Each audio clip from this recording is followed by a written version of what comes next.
Hi all. ഇന്ന് ഒരു bread ടോസ്റ്റിൻ്റെ റെസിപ്പിയുമായിട്ടാണ് കേട്ടോ വന്നിരിക്കുന്നത്. അതിനായിട്ട് 1/2 ലിറ്റർ പാലാണ് ഇവിടെ എടുത്തിരിക്കുന്നത്. ഇതിലേക്ക് ആവശ്യത്തിനുള്ള പഞ്ചസാര ഇടുകയാണേ. പഞ്ചസാര ഓരോരുത്തരുടെ കണക്കാണ്. ഞാനിവിടെ ഒരു 5 ടേബിൾ സ്പൂൺ പഞ്ചസാര ഇട്ടിട്ടുണ്ട്. ഇനി ഇതിലേക്ക് ഒരു മുട്ട പൊട്ടിച്ചൊഴിക്കുന്നുണ്ട്. നന്നായിട്ട് ഇനി മിക്സ് ചെയ്തെടുക്കാം.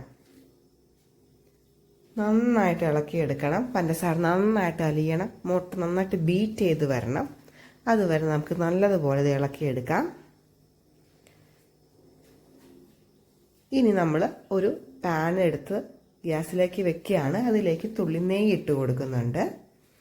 ഇനി നമ്മുടെ ബ്രെഡ് എടുത്ത് ഈ മുട്ടയുടെയും പാലിൻ്റെയും മിക്സ്ചറിലേക്ക് നമ്മൾ നല്ലതുപോലെ കുതിർത്തിയെടുക്കുകയാണേ.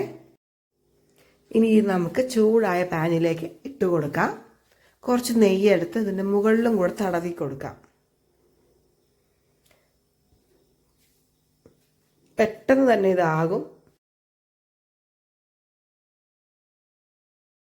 നമുക്കിത് മറിച്ചിട്ട് കൊടുക്കാം. ഇത് വളരെ സോഫ്റ്റ് ആയിരിക്കും കേട്ടോ. ഇതിൻ്റെ അകം വളരെ മോയിസ്റ്റ് ആണ്.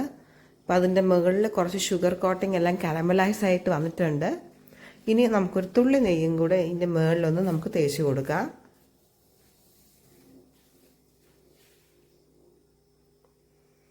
ഇത് വളരെ സോഫ്റ്റും വളരെ ടേസ്റ്റിയുമായിട്ടുള്ള ഒരു ബ്രെഡ് റെസിപ്പിയാണ്.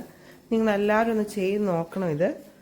ഇതിനകത്ത് വളരെ കുറച്ച് ഇൻഗ്രീഡിയൻസ് മാത്രം മതി. പാലും മുട്ടയും പഞ്ചസാരയും ബ്രെഡും ഉണ്ടെങ്കിൽ നമുക്ക് വളരെ എളുപ്പം ഉണ്ടാക്കിയെടുക്കാം. ഇതൊക്കെ എല്ലാവരുടെ വീട്ടിലും ഉള്ള സാധനങ്ങൾ തന്നെയല്ലേ, പാലും മുട്ടയും പഞ്ചസാരയും ഒക്കെ. അപ്പോൾ നിങ്ങളൊന്ന് ട്രൈ ചെയ്ത് നോക്കൂ. നമുക്ക് ബാക്കിയുള്ള ബ്രെഡും ഇതുപോലെ ചെയ്തെടുക്കാം.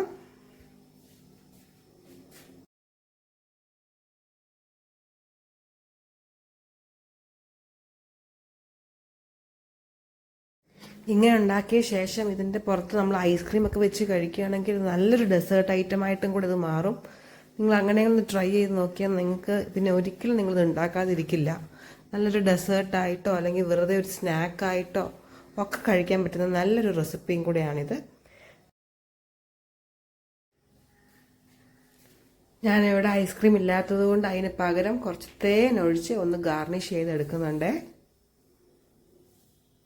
നിങ്ങളെല്ലാവരും വീട്ടിൽ ട്രൈ ചെയ്യുകയും സപ്പോർട്ട് ചെയ്യുകയും സബ്സ്ക്രൈബ് ചെയ്യുകയൊക്കെ വേണം. താങ്ക്